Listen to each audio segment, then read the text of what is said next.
თავდაპირველად გეტყვით, რომ ჩვენ ვართ ახლა იმ ადგილზე, სადაც ჩვენი ტელეოპერატორის გატაცების გეგმა ნიღბიანმა პირებმა სისრულეში მოიყვანეს. ეს არის ელბაქიძის ბნელი გვირაბი და სწორედ აქ ნიღბიანმა პირებმა აიყვანეს ჩვენი ტელეოპერატორი ლაშა ჯიოშვილი. ის საპროტესტო აქციაზე იმყოფებოდა საკანონმდებლო ორგანოსთან და როდესაც უნდა დაბრუნებულიყო სახლში, სწორედ ამ ტერიტორიაზე დააკავეს. სავარაუდოდ მას ნიღბიანმა პირებმა მოუწყეს ადევნება.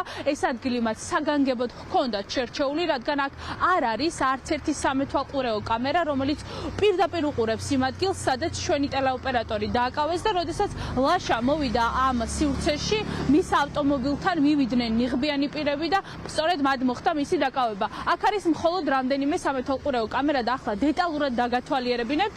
ეს არის ელბაქიძის გვირაბთან არსებული ერთი სამეთვალყურეო კამერა, თუმცა ლაშას ავტომობილი იყო აი აქეთ სივრცეში. შესაბამისად ეს კამერა ვერ დაინახავდა როგორ მოხდა ლაშას დაკავება. მეორე კამერა კი არის გზის მეორე მხარეს სასტუმროს ტერიტორიაზე და ეს კამერაც არ უყურებს იმ სივრცეს, სადაც ჩვენი ტელეოპერატორი აიყვანეს. გვიან ღამით ბრუნდებოდა ლაშა საპროტესტო აქციიდან საცხოვრებელ სახლში, ვრცელდება სოციალურ ქსელში კადრები, სადაც კარგად ჩანს როგორ დაესხნენ მას ნიღბიანი პირები, თავს ხელები გადაუგრიხეს და მიიყვანეს მის ავტომობილთან. ამის შემდეგ სოციალურ ქსელში გავრცელებულ კადრებში კარგად ჩანს პოლიციელების ჯგუფი და ერთ-ერთი პირი არის საკმაოდ საყურადღებო, რომელიც ძალიან უახლოვდება ლაშას და საეჭვო მოქმედებებს აკეთებს. ეს აჩენს განცდას, რომ ის ცდილობდა ლაშასთვის, ლაშას ჯიბეში რამე ჩაედო, ისმის შეძახილებით და ამავდროულად ისმის ლაშას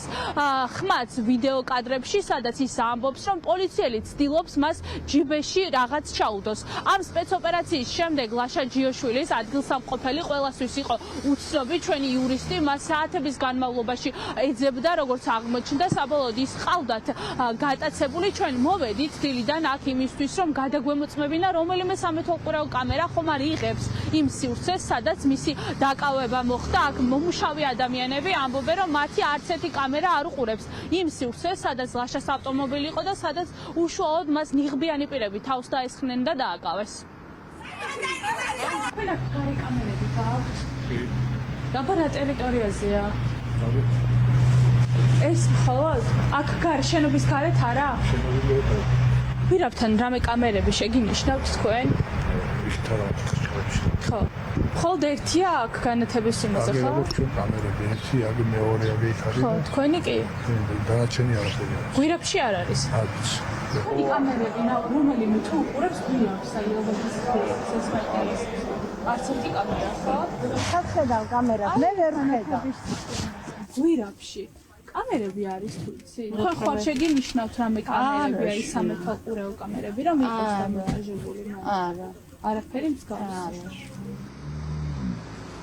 ამ სივრცეს, სადაც ახლა ჩვენ ვიმყოფებით, ესაზღვრება თაბუკაშვილის ქუჩა, შესაბამისად აქ უნდა ყოფილიყვნენ თაბუკაშვილის განყოფილებიდან შინაგან საქმეთა სამინისტროს თანამშრომლები, თუმცა აღმოჩნდა, რომ ის მუხიანის განყოფილებაში გადაიყვანეს, სწორედ აი ამ სივრცეში მოხდა მისი დაკავება და კიდევ ერთხელ ვაჩვენოთ მაყურებელს საეჭვო მოქმედებები, რომელსაც ნიღბიანი პირები აკეთებდნენ ლაშას აყვანის და გატაცების დროს. მას ძალიან ახლოს უდგას ერთ-ერთი პირი შენელებულ კადრებში კარგად ჩანს მისი ხელების მოქმედება, სწორედ ეს გახდა გაგაშის სიგნალი და ამ ვიდეო კადრებში სამხალხო აქტივისტებიც კი ამბობენ, რომ პოლიციელი ცდილობს ლაშა ჯიოშვილს ჩვენს ტელეოპერატორს რაღაც ჩაუდოს.